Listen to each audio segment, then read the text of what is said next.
Hello everyone, welcome to Ad Uncle this side Rohit and may hope you are doing very well and your day is very great and अच्छे से पढ़ाई करो यार और जितना हो सकता है पढ़ते रहो and is a part of question series is a second part of your question series. तो हम लोग बात कर रहे थे अब तक एलपीपी के बारे में, उसी के बारे में करते हैं कि गेट में क्या क्वेश्चंस पूछा जाता है, करेक्ट, और किस टाइप का क्वेश्चन वहां पे बनता है। अगर एक बार आपने क्वेश्चंस बनाना सीख लिया ना तो मैं ये कह सकता हूँ कि हाँ यार आप कुछ ना कुछ कर सकते हो, है ना। चलिए स्टार्ट करते हैं क्वेश्चन सीरीज से। तो इंपॉर्टेंट है for the GATE and others exam. तो सबसे पहले क्या करो, ज्वाइन करने स्टार्ट करने से पहले आप एक काम करिए, गेट की तैयारी के साथ जुड़ जाइए। गेट की तैयारी Telegram channel as well as YouTube channel, हमारे दोनों चैनल अवेलेबल है। Telegram as well as YouTube channel, दोनों चैनल आपके अवेलेबल है, तो दोनों करिए और यहाँ पे आप ज्वाइन कर लीजिए। और नीचे कमेंट बॉक्स या डिस्क्रिप्शन बॉक्स में जो लिंक है उस पर जाके आप लिंक पे भी ऑप्शन पे क्लिक करोगे, आराम से हो जाएगा। चलो अब बात करते हैं हम क्वेश्चंस की। तो देखो पहला क्वेश्चन है आपकी इस पे कि z equal to x1 minus x2 और मैक्सिमम की बात कर रहा है, तो कोई प्रॉब्लम नहीं है। कहता है कि जी x1 प्लस में x2 की जो वैल्यू है वो आपकी लेस देन 10 और जो x2 की वैल्यू है वो है आपकी इक्वल टू ये 5 और x1 और x2 की जो value x1, oh my God क्या बार बार ये एक जैसा लिखा जाएगा, x1 and x2 should be greater then 0। तो आपको इस एलपीपी में क्या बताना है, ए ऑप्शन बताना है आपको नो सॉल्यूशन, कि कोई भी सॉल्यूशन नहीं होगा, one solution, C option two solution और सी को डी ऑप्शन मैनी सॉल्यूशन। ये आपके है सॉल्यूशन, मैनी सॉल्यूशन, ठीक है। अब आपके पास टाइम है, इसको करेक्ट करिए, ज्यादा टाइम वेस्ट नहीं करते हम लोग और आप इसको करना स्टार्ट करिए जल्दी से फटाफट। आपको मैं टाइम देता हूं 2 मिनट, तो आपको हो जाएगा, ठीक है जी। 2-3 मिनट दीजिए और काम बन जाएगा, ठीक है। तो आपका आंसर बिल्कुल आएगा, आप इसको पढ़ो एक बार कि क्या कहना चाह रहा है, कॉन्सेप्ट क्या कहना है, ठीक है। चलिए आपको पहले ड्रॉ करना है। देखिए ड्रॉ करने से पहले मैं हर बार लिखता हूं कि सपोज करो x1 को माना 0 तो x2 कितना हो जाएगा 10। सिमिलरली अगर x2 को माना 0 तो x1 क्या हो जाएगा 10। ये था बेटा, है ना। तो पेज को ऐड करो एंड फिर draw Y axis and X axis on your copy, ठीक है। तो आप इसको करिए और प्लीज ध्यान रखिए पेंसिल से जितनी दूरी पे बना रहे हो उतनी दूरी पे आपको लिखना है। 5 10 पेन से बनाइए या दोनों इक्वेशन को सोल्व करके बना दीजिए। तो ये 5 10 तो 10 10 वाली लाइन है, बार बार एक ही चीज मैं आपको बता रहा हूं। ये देखिए दोनों ये लाइन बन गई है ना, पास हो गए पॉइंट, ठीक है, करेक्ट। दूसरी पॉइंट है 5 5, तो देखो 5 ये रहा 5 और 0, ठीक है, इस तरीके से बनता हुआ चला गया। तो आपसे पूछते हैं फीजिबल रीजन बताइए, तो बेटा फीजिबल रीजन तो ये बन गया, देखो ये रहा कंप्लीटली फीजिबल रीजन, ये बन गया है जो आपको ये दिखा रहा हूं ना आपको ये वाला। तो this one is your feasible reason, तो देख लो ये completely is your feasible reason, यहां से यहां तक का ये फीजिबल रीजन क्रिएट होके आ गया बस। तो ये जो पॉइंट कटेगा यहाँ पे, this point is known as 5 and 5। तो ये पॉइंट ए हो गया, ये कोई पॉइंट बेटा बी हो गया, ये सी हो गया। तो बस अब निकालिए जेड ए, और पॉइंट ए पे कितना है बेटा, तो 0 एक्स एक्सिस पे और वाई पे ये, तो वाई इसको लिख लो या एक्स लिख लो या फिर x1 लिखा जाएगा और इस तरफ x2, जो आपको मन है इस तरीके से लिखना है, x1 एंड x2, ठीक है। तो जेड ए की वैल्यू क्या कहता है कि जी x1 माइनस x2, तो पहली इक्वेशन से सोल्व करेंगे तो -5 आ जाएगी। अगर जेड बी लिखूंगा तो 0 हो जाएगा और जेड सी लिखूंगा तो 10, ये तो पॉइंट देखो ये रहा 10 एंड 0, तो बेटा इसको लिखने पे 10 माइनस 0 इज 10। बताइए मैक्सिमम आंसर ये हो गया कि कितना हो गया। तो बताइए आंसर क्या हो जाएगा, कितने सॉल्यूशन हो जाएंगे, ओनली वन सॉल्यूशन। कितने सॉल्यूशन हो जाएंगे जी, वन सॉल्यूशन हो जाएगा। तो इस टाइप का क्वेश्चंस आपके एग्जाम में बनता है, बनता था और बनता रहेगा। तो कॉन्सेप्ट को समझिए ना, कॉन्सेप्ट को समझना ही सबसे बड़ी जरूरी चीज है, करेक्ट ना। चलो अब नेक्स्ट क्वेश्चन की तरफ बढ़ते, जो वेरी डिफिकल्ट क्वेश्चन माना जाता है। देखिए क्या कहता है कि इफ इज मैक्सिमम z, तो मैं लिख सकता हूं इक्वल टू 3x प्लस में 7y। तो 3x प्लस में 7y इज लेस देन 8। दूसरी इक्वेशन 4x प्लस में 6y, ये बन जाएगा 8 और xy is should be greater then 0। तो एलपीपी क्या कहता है कि आपको निकालना है ए अनबाउंडेड, सॉल्यूशन क्या कहता है कि जी अनबाउंडेड, फिर बी ऑप्शन कहता है कि exactly one solution, exactly one solution, C option कह रहा है कि एग्जैक्टली टू सॉल्यूशन, और डी ऑप्शन कह रहा है कि मैनी सॉल्यूशन, मैनी सॉल्यूशन। अब आपके पास टाइम है इसको सॉल्व करने का, सॉल्व करिए आराम से, देख लो एक एक चीज करा रहा हूं यहां पे, है ना, बात बन जाएगी। एक बार हमने पढ़ने स्टार्ट किया तो हम बता रहे हैं ना कि क्वेश्चंस, अगर यार देखिए अगर इस सीरीज में हमने क्वेश्चन भी निकाल लिया तो मुझे ये लगता है कि अपकमिंग एग्जाम्स में अब गेट्स और गेट से अलग भी, तो वहां पे हम बहुत सारे क्वेश्चंस को लगा सकते हैं, क्योंकि हिंट यही कह रहा है एग्जामिनर, क्योंकि पैटर्न जो चेंज हो रहा है पिछले कई साल से, जो पैटर्न चेंज हो रहा है उसके हिसाब से आपको याद करनी है सारी चीजें, करेक्ट ना। तो अगर आप इतना सोच लोगे तो मुझे लगता है कि काम बन जाएगा, करेक्ट। तो काम के सिलसिले से ही काम करना है, तो मैं होप बनेगी बात, ठीक है।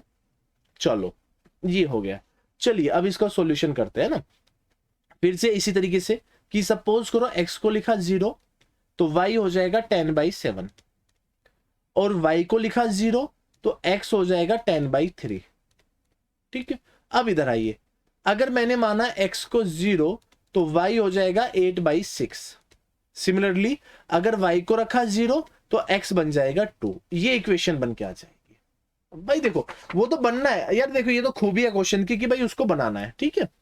अब मैंने तो पेज को लिखना है और ड्रॉ कर देना है, और मैंने ड्रॉ किया इस तरीके से, ठीक है। अब देखिए ये वाला, this one is your x and this one is your y। अब आपको ड्रॉ करना है, यहां से 1 2 3 लिख लो, 4 5 लिख लो, जो आपको लिखना है वो लिख लो। तो 1 2 3 4 और 5, इधर भी लिख लो 1 2 3 4 5। तो लाइन वाइज एक लाइन को ले लो पहले, और 10/7 नथिंग एज 1 पॉइंट समथिंग 1.44, ठीक है, और 3.33, तो 1.44 और 3.33, तो सपोज ये यहीं पे बनेगा 3.33, बस ये बन गया यहाँ पे। दूसरी लाइन देखो बेटा, दूसरी लाइन है 8/6 दैट इज 4/3, तो 4/3 अप्रोक्सीमेट अगर मैं लिखूं 8/6 इज 1.33, और यहाँ पे ऑप्शन में क्या बन रहा है 1 पॉइंट, अगर ये लिखूं मैं, रुको 10/7 तो 1.42। इसको सोल्व करिए एक बार, 4/3 ना, हाँ 4/3, 4/3 इज 1.33, वो ऊपर, तो ये थोड़ा सा इसके नीचे बनेगा, ड्रॉ होगा इसके नीचे ये ब्लू लाइन, और दूसरी तरफ कितना है 2, तो ब्लू लाइन देखो यहाँ पे ड्रॉ होगी, देखो ये ब्लू लाइन यहाँ पे, ये वाला, बस ये वाला, ये बन गया जी। बस अब आपसे पूछे कि आप बताइए यहाँ पे क्या बनेगा आपका, ये this is your feasible reason, green colour ले लो, ये आपका फीजिबल रीजन है, ये वाला। बस कहीं कट रहा है, नहीं कट रहा है, बस कहीं पे भी नहीं कट रहा है, ये बन गया फीजिबल रीजन। ए पॉइंट बन गया आपका समथिंग 0 और 1.33, और इस तरफ बन गया 2 और 0 बेटा। तो अब बताइए कितने आंसर आएंगे, खुद ही पता लग रहा है कि अगर मैं यहाँ पे z लिखूं, z की वैल्यू कितनी थी बेटा 3x + 7y, सुन लो भाई 3x + 7y, तो एक तरफ लिख दो ZA, तो y की वैल्यू है 7 × 1.33, तो ये सोल्व होकर आ जाएगा 9.31, और b को मान लो ZB, तो b की वैल्यू बन के आ जाएगी 3 दूनी 6, वाओ 3 2 जा 6 बन के आ जाएगी, और ये हो गया। तो a की वैल्यू आ रही है, तो एग्जैक्टली वन ऑप्टिमम सॉल्यूशन, बस a की वैल्यू बन के आई है जिसका नाम है वन सॉल्यूशन। तो अब आप यहां से खुद देख सकते हो कि भाई कितना इजी है ना। तो एग्जैक्टली वन सॉल्यूशन, तो आपको याद रखना है कि exactly one solution is your correct answer, B option, ठीक ठीक है जी। अब आते हैं नेक्स्ट क्वेश्चन पे, सी ऑप्शन। चलिए सी ऑप्शन तीसरा क्वेश्चन है ना, क्वेश्चन क्या कहता है लिखिए इसको, कहता है कि z की जो वैल्यू है मैक्सिमम z, वो है आपकी 3x1 प्लस में 9x2। कहता है कि x1 प्लस में x2 is greater then a, ये कहता है। दूसरा कहता है कि x1 प्लस में 2x2 ये 4, और x1 and x2 should be greater than equal to 0, ये कह रहा है कि द मैक्सिमम z की वैल्यू, कि मैक्सिमम z की वैल्यू क्या हो जाएगी, बस इतना पूछा है। अब आप इसको सोल्व करिए, अगर इतना पूछा है तो करिए ना सोल्व। देखिए 2-3 हर 10 मिनट में 2-3 क्वेश्चन हो जाते हैं, इजी रहता है करना। तो अगर इस तरीके से क्वेश्चंस लगाते रहोगे, मे होप बात बनती रहेगी, और बात बन जाएगी तो क्लियरिटी हमारे सामने आ जाएगी। चलो सोल्व हो रहा ना? अगर देखिए सोल्व बन जाएगी ना बात, तो काम बन जाएगा मैक्सिमम जाए। ठीक है, तो देखो सिंपल सी बात है, यहाँ पे तो एक बार x1 की वैल्यू 8 आ जाएगी और x2 की वैल्यू 8 आ जाएगी, बिकॉज एक बार x2 0 बन जाएगा और एक बार x1 0 बन जाएगा। सिमिलरली यहाँ पे देखो कि अगर मैंने x1 को माना 0 तो x2 की वैल्यू कितनी बन जाएगी बेटा जी? 2। और अगर x2 को माना 0 तो x1 की वैल्यू बन जाएगी 4। बस सिंपल सी बात है। हाँ, अगर अब ये एक बच्चे का क्वेश्चन ये है कि सर अगर हम सॉल्यूशन कर रहे हैं, एग्जाम के अंदर बैठे हैं, तो क्या करें? और दोनों इक्वेशन को सोल्व कर दो। मैं ये कहूंगा कि दोनों इक्वेशन को सोल्व करके आ जाइए। ठीक है, तो मुद्दा बात तो यही होगी। तो चलिए नेक्स्ट पेज को ऐड करो और क्वेश्चन को सोल्व करो ऐसे। अब देखिए सोल्व करिए, इधर लिख दीजिए x1 और इधर लिख दीजिए x2। x1 एंड x2 लिखो, है ना? x1 x2 का ही खेल है ना। हाँ, तो 8 और 8, ठीक है, तो आप इधर सोल्व कर लीजिए। मैं अगर लिख दूं 2 4 6 और 8, इस तरफ भी ले लो आप 2 4 6 एंड 8, ये बन गया है ना, इस तरीके से बन गया। तो अब देखिए यहां से यहां तक की ये इक्वेशन, तो ये एक लाइन तो ये बन गई, करेक्ट। इस तरफ दूसरी लाइन भी ले लेते हैं ब्लू वाले पेन से। तो दूसरी लाइन क्या बनेगी? एक x2 पे 2 और x1 पे 4, 2 और 4 ये बन रहा है, इन अंदर वाला है ना 2 और 4, बस ये बन गया जी यहाँ पे। अब यहाँ पे निकाल लीजिए ये वाला आपका फिजिबल सॉल्यूशन बन गया। जैसे बना तो एक पॉइंट को a मान लो, b मान लो। तो z की वैल्यू क्या थी अब तक की? 3x प्लस में 9x2। तो z a की बात करता हूं तो ये तो बन जाएगा 9 दूनी 18, और जेड बी की बात करता हूं तो ये बन जाएगा 4 तिया 12। तो आंसर हो जाएगा 18 इज आंसर। बस अरे यहाँ पे देखो ना, ये बन जाएगा ना 0 और 2, और यहाँ पे बन जाएगा 4 और 0, बस 18। ये ऑप्टिमम सॉल्यूशन की बात करेगा तो लिख देना एक लिख देना, सिंपल सी बात है, एक भी लिख दोगे काम बन जाएगा, करेक्ट। ठीक है, नेक्स्ट क्वेश्चन पे आते हैं फिर हम लोग, है ना। लिखिए, एक सेकेंड, सॉरी। चलो नेक्स्ट क्वेश्चन पे आते हैं ना। लिखिए, ये एक थोड़ा डिफिकल्ट क्वेश्चन था। Maximum z equal to 3x1 plus में 2x2 subject to constant minus 2x1 plus में 3x2 इज लेस देन 9, ये बन गया। तीसरी condition x1 minus 5x2 is greater than equal to minus 20। x1 और x2 की जो वैल्यू निकल के आएगी वो ये कह रहा है कि ग्रेटर देन 0। तो एलपीपी बताइए क्या होगा? अनबाउंडेड सॉल्यूशन, बड़ा इंपॉर्टेंट कॉन्सेप्ट है ये, अनबाउंडेड सॉल्यूशन। बी ऑप्शंस देखते हैं, कहता है कि इनफीजिबल सॉल्यूशन, इनफीजिबल सॉल्यूशन। सी कहता है कि अल्टरनेट ऑप्टिमम, अल्टरनेटिव ऑप्टिमम। और डी ऑप्शन कहता है डीजनरेट सॉल्यूशन। और आपको डीजनरेट का मतलब समझा दिया कि डीजनरेट क्या होता है, ठीक है। डीजनरेट सॉल्यूशन तो प्रीवियस क्लास को देखिए, आराम से आ जाएगा समझ में। क्वेश्चन को सोल्व करिए, क्वेश्चन का लॉजिक अच्छा है, कराओ एक बार, सोचोगे तो बात बनेगी। क्या कह रहा है सुनना बड़े ध्यान से।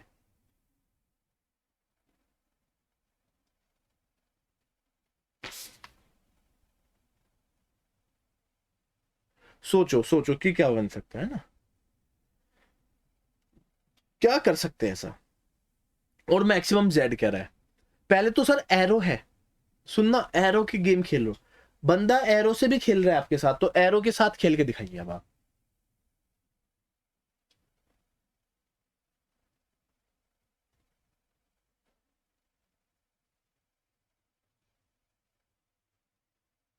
चलिए स्टार्ट हो जाइए बच्चों।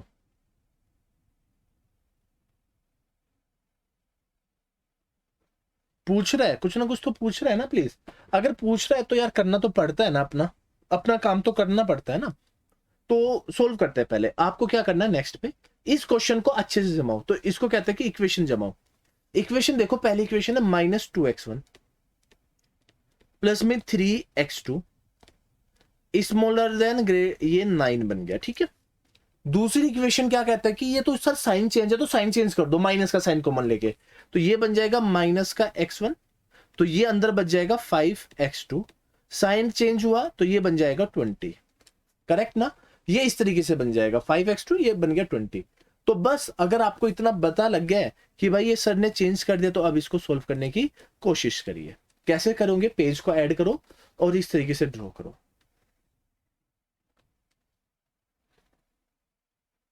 ठीक है। अब वैल्यूज को देख लो कि अगर सपोज करो यहां पे आप वैल्यूज को पुट करते हो सिर्फ x1 इक्वल टू 0, तो what about the x2, x2 will be 3। If x2 is 0, what about the x1, x1 बन जाएगा माइनस का 9/2, ठीक है, करेक्ट। अब इसके ऊपर आ जाइए, सपोज करिए x1 को रखा 0, तो x2 की वैल्यू बन जाएगी 4, और सपोज करिए x2 की वैल्यू को रखा है 0, तो x1 की वैल्यू बन जाएगी माइनस के 20। सिंपल सी कहानी है, सिंपल सी कहानी को ऐसे ही लिखना है और बस, ठीक है। अब देख लो क्या कहता है, सुनना। पहली इक्वेशन, फर्स्ट इक्वेशन 3 और -9/2, तो माइनस का x1 किस तरफ होगा, ये अगर x1 होगा तो बेटा ये माइनस का x1 होगा, इधर x2 होगा तो ये माइनस का x2 होगा, ठीक है। तो माइनस का x1 9/2 मतलब 4.5, और वो 3 है, तो 4.5 और 3 ये रहा यहाँ पे, ये रही कंडीशन, ऐसे ले लो, ठीक है। और कंडीशन ये इस तरीके से आप अभी मत करो, ठीक है, आप इसको आगे बढ़ा दो, क्योंकि हमें इक्वेशन कहां पे चेक करनी पड़ती है, फर्स्ट क्वाड्रेंट में। आपको याद रखना है कि सब कुछ चेक क्या करेंगे, फर्स्ट क्वाड्रेंट में। x2 4 है और x1 -20, x2 4, तो ये पॉइंट जो था ये था 3, और ये पॉइंट था माइनस का 4.5, ठीक है। अब कौन सा पॉइंट है, x2 4 है, तो x2 4 कहीं यहां पे होगा एग्जैक्टली, और ये कितना होगा माइनस के 20, तो सपोज करो माइनस का 20 ये है। अब आप इसको सोल्व करोगे, तो सपोज करो आप इसको सोल्व करके जाओगे ऐसे, तो ये कहीं पे ऐसे जाके कटेगा, आप इसको ऐसे बना लो, ठीक है। सपोज करो आपने इसको ऐसे बनाया और ये रफ कर दो यहाँ पे, अब इस लाइन को आगे बढ़ाओ, सपोज करो इस लाइन को आगे बढ़ाया और ये लाइन बढ़ती हुई आगे यहाँ पे कट हो गई, सपोज करो, ठीक है। अब बताओ ये किस तरफ जा रहा है, तो देखो फर्स्ट क्वाड्रेंट में कटिंग हुई यहाँ पे, तो ये बताइए ये तो पूरे का पूरा इस तरीके से कट रहा है, कैसे कट रहा है, एक ऐसे है और एक ऐसे है। अब बताइए एक इस तरीके से जा रहा है, एक इस तरीके से जा रहा है, तो ऊपर वाला एरिया क्या बच गया है, सर ये तो कंप्लीटली अनबाउंडेड बच गया है। तो सॉल्यूशन क्या हो गया बेटा आपका, अनबाउंडेड हो गया है, जहां पे पॉइंट मिल ही नहीं रहे हैं, तो अनबाउंडेड सॉल्यूशन। तो बहुत बच्चे इसमें तकलीफ होते थे कि यार सर समझ में ही नहीं आया, तो ये समझाने का तरीका है कि जो भी आंसर बनेगा should be in first quadrant, first quadrant में बनेगा तो आंसर आ जाएगा, अदरवाइज नहीं आएगा, चाहे कुछ भी हो जाए, आएगा ही नहीं आएगा, ठीक है। चलो first quadrant is very important. Next question को सोल्व करो, देखिए क्या कहता है, maximum z equal to 15x1 plus में 20x2, subject to constraint 12x1 plus में 14x2 इज ग्रेटर, ये 36। सोच लो भाई, मैक्सिमम बोलो ना, हाँ, प्लस में 6x2 is greater then 24। Wow, अब कहता है कि x1 और x2 is should be greater then. अब इसका क्वेश्चन आपको करना है, ये सॉल्यूशन आपको करके बताना कि आंसर क्या होगा। चलो स्टार्ट हो जाइए कि क्या बताऊं इसका सॉल्यूशन, एलपीपी अनबाउंडेड होगा, क्या होगा क्या नहीं मुझे नहीं मालूम, अब आप लोग सोल्व करके बताओ, सोल्व करिए, आप इसको सोल्व करो और मुझे इसका आंसर चाहिए। स्टार्ट हो जाइए सोल्व करना। देखिए अगर यार बच्चे मैं करा रहा हूं ना, तो यार बिल्कुल दिल से करा रहा हूं, दिल से, कि यार आपको सारी चीजें समझ में आए। एक बार आ गया ना, मैं सीरियसली कह रहा हूं मजा आ जाएगा, आप करिए तो सही।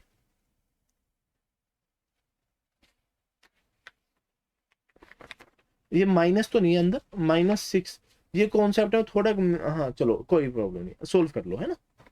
12x1 है और इस तरीके से मुझे लगता है कि इसमें कुछ चेंजेस हो सकते हैं कॉन्सेप्ट में, क्वेश्चन तो गलत नहीं है ना, ये भी हो सकता है कि क्वेश्चन गलत हो। ये गेट का एक क्वेश्चन है, यहाँ पे समझ में ही नहीं आता कि यार ये क्वेश्चन को क्या देना चाह रहे हैं।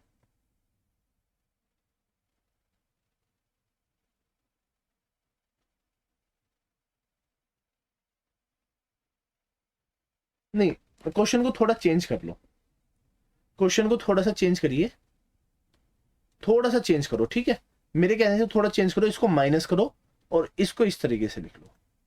अब चेंज करो, अब मजा आएगा करने का, अब अलग ही मजा है करने का। अब इसको सोल्व करिए, अब तो कर सकते हो ना। मतलब मैंने अब थोड़ा सा चेंज किया इसलिए ताकि थोड़ा सा इंजॉयमेंट हो ना, क्वेश्चंस की लैंग्वेज को ही चेंज कर दिया। तो सबसे पहले देखिए, पहली इक्वेशन को अगर मैं बनाऊं तो बनाते वक्त मुझे एक चीज समझ में आ रही कि 4 कॉमन आ जाएगा, तो 4 से डिवाइड करूंगा तो ये बन जाएगा 3x1 प्लस में x2, ये बन जाएगा 9। ठीक है, सिमिलरली अगर इसको सोल्व करेंगे तो ये बन जाएगा 2x1 माइनस x2 और ये बन जाएगा 4। सपोज करो ये बन गया, कोई प्रॉब्लम नहीं, यहां तक ही रहने दो, ऐसे भी रखोगे कोई प्रॉब्लम नहीं आएगी। ठीक है, बात को समझो बस। ठीक है, चलो अब इसको सोल्व करते हैं। तो from the first equation x1 को अगर 0 रखेंगे, अगर सपोज करो मैंने x1 को 0 रखा है तो x2 की वैल्यू बन के आ गई 9। ऐसे भी सोल्व कर लो। ठीक है, अगर x2 को रखेंगे 0, सपोज करो x2 को रखा है 0 तो x1 बन के आ गया जी 3। ये बन गई फर्स्ट इक्वेशन। दूसरी इक्वेशन प्रीवियस पेज पे 2, एक को 0 रखोगे तो 4 आ जाएगा।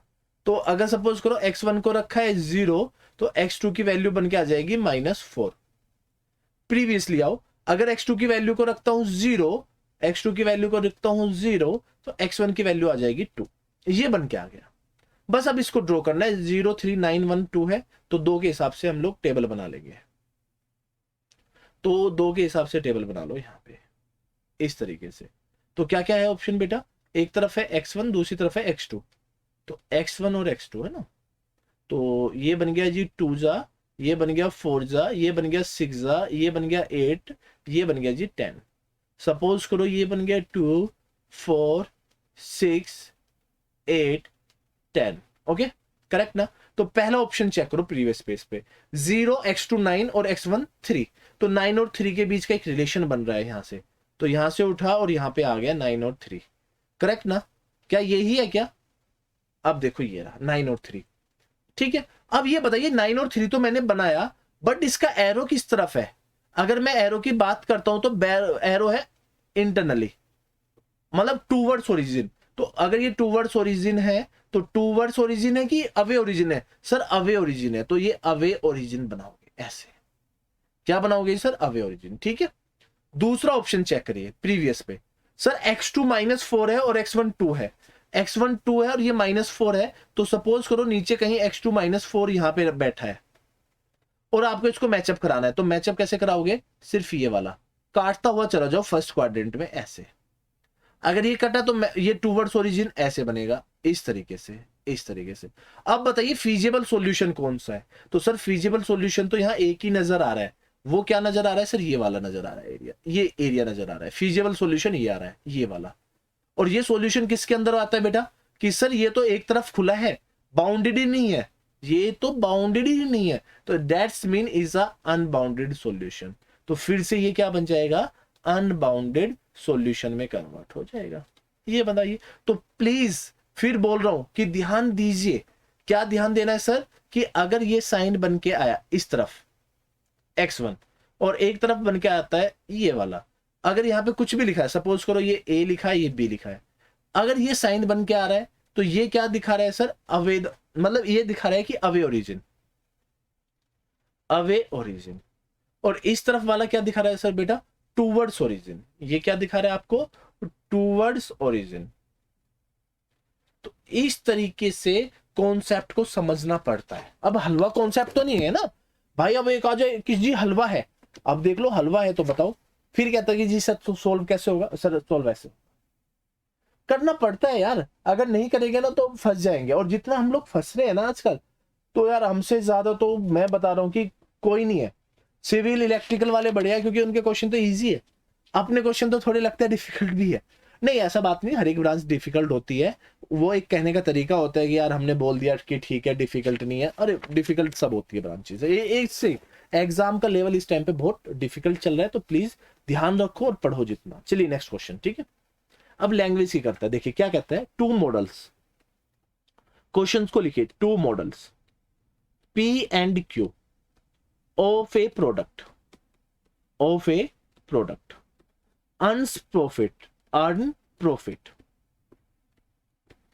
of rupees 100, of rupees 100 and ₹80 पर पीस, 80 पर पीस, ठीक है, रेस्पेक्टिवली। ठीक है, लिखिए production time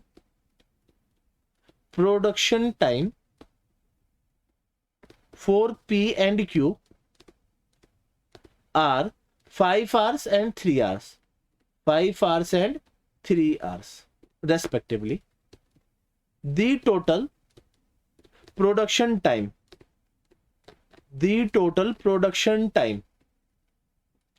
available is 150 hours for a total batch size of 40 to maximize profit, the member of units of P to be produced is, ये लिखा है। अब इसको सॉल्व करिए। Two models P and Q of a production earn profit ₹100 and ₹80 per piece respectively. Production time for P and Q are 5 hours and 3 hours. The total production time available is 150 hours. For a total batch size of 40, the maximum profit, the number of unit of the P to be produced is, ये आपको करना है। Language मैंने बता दी है, इस तरीके की लैंग्वेज पूछता है। अब आप इसको सोल्व करिए। पूछेगा, लैंग्वेज तो पूछेगा, लैंग्वेज नहीं छोड़ेगा वो भाई। लैंग्वेज के लिए वो तैयार बैठा है आपको पकड़ने के लिए कि आप एक बार बोलो तो सही, आप गलत बोल दो तुरंत पकड़ लेगा। चलिए अब आगे सोल्व करिए।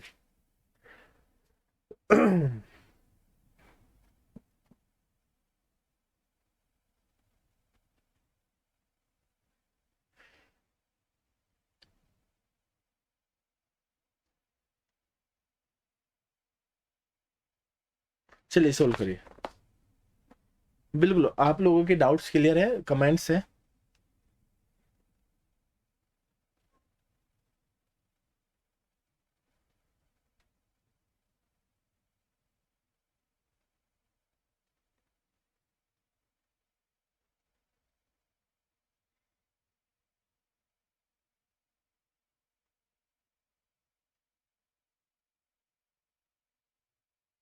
चलिए बेटा, बिल्कुल सोच समझ के लिखना, ऐसे कोई जल्दबाजी में मत कर देना कि भाई आप ये करो कि ऐसे कर दिया वैसे कर दिया, ऐसा कुछ करने।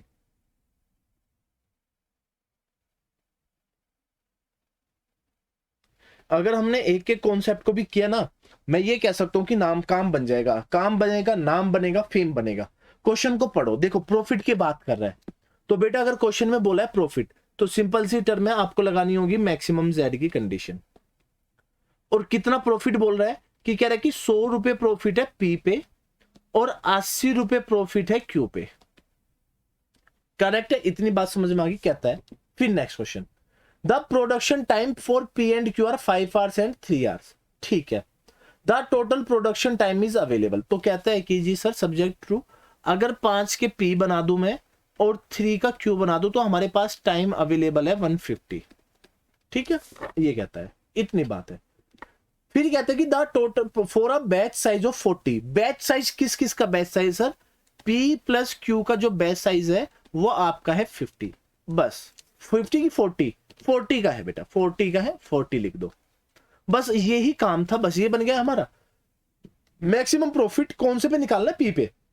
The number of units of P, number of units निकालनी है हम लोगों को P पे, है ना, P की निकालनी है। तो सिंपल सा कॉन्सेप्ट लगाओ, यहां से निकालो कि इफ अगर मैंने P को एक बार 0 रखा तो Q की वैल्यू आ जाएगी 50, अगर Q को रखा 0 तो P की वैल्यू आ जाएगी 30। सिंपल सी टर्म में।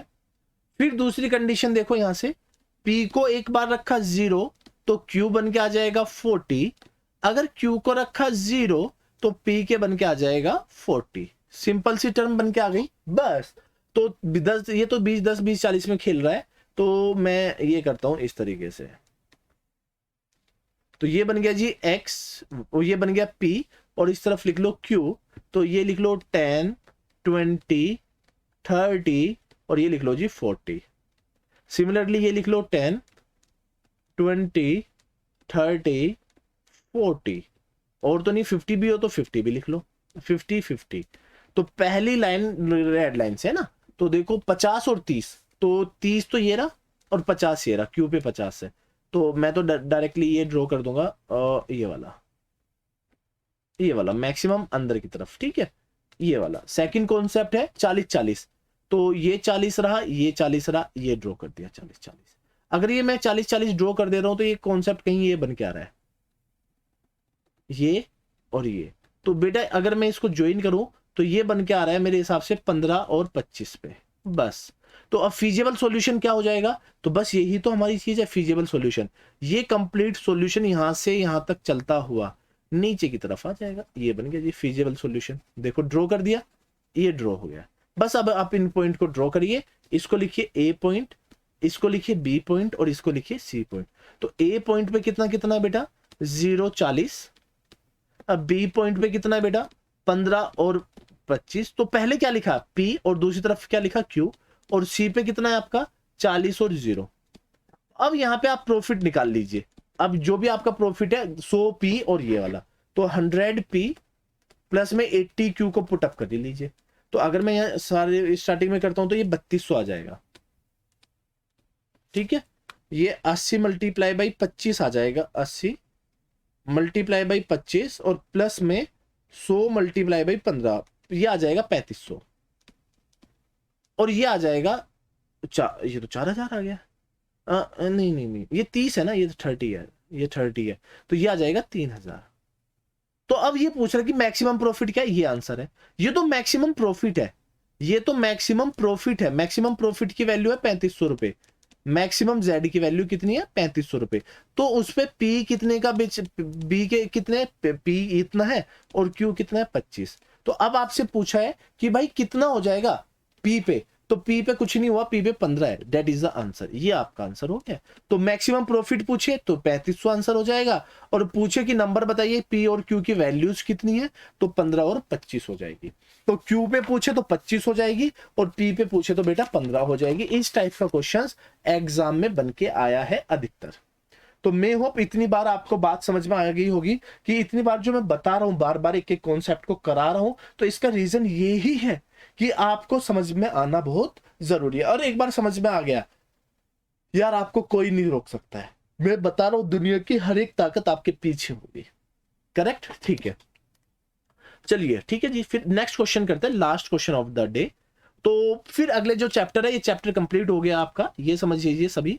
तो maximum z equal to 3x1 plus में 2x2, और x1 की वैल्यू हो गई 4, x2 इज ये हो गया 6, और एक इक्वेशन हो गई 3x1 प्लस में 2x2 इज स्मॉलर देन 18। तो x1 और x2 हो गया ये। तो बताइए LPP कौन सा होगा। अब आपको यही बताना है कि LPP की वैल्यू क्या होगी। तो ठीक है, अब सॉल्व करिए। अब तो इतना तो सॉल्व कर सकते हो ना, बनता है सॉल्व करना। तो सॉल्व करके एक बार बताइए कि क्या बन सकता है। एक एक बच्चे को आना जरूर, और एक बार आ गया ना तो बात बन जाएगी। तो आपका सॉल्यूशन क्या बन के आएगा, आप मुझे कमेंट भी करिए कि सर ये बन के आएगा। मल्टीपल ऑप्टिमम सॉल्यूशन क्या आएगा बन के, वो चेक करते हैं। सिंगल सॉल्यूशन, अनबाउंडेड, इनफीजिबल, क्या आएगा सर पता नहीं, एक बार बताओ।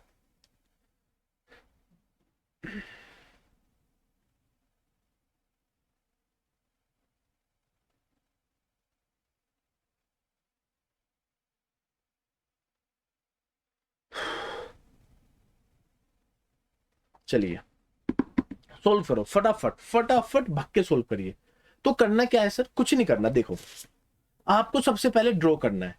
जितने भी स्टूडेंट है, अगर न्यू स्टूडेंट से वे पढ़ रहे हैं ना, तो मैं तो ये कहता हूं कि वो कलाकारी करना स्टार्ट करिए कि सर ये एक्स एक्सिस और वाई एक्सिस पे बनाते हैं। तो सबसे पहले कितना है x1 और x2, x1 ये रहा और x2 ये रहा।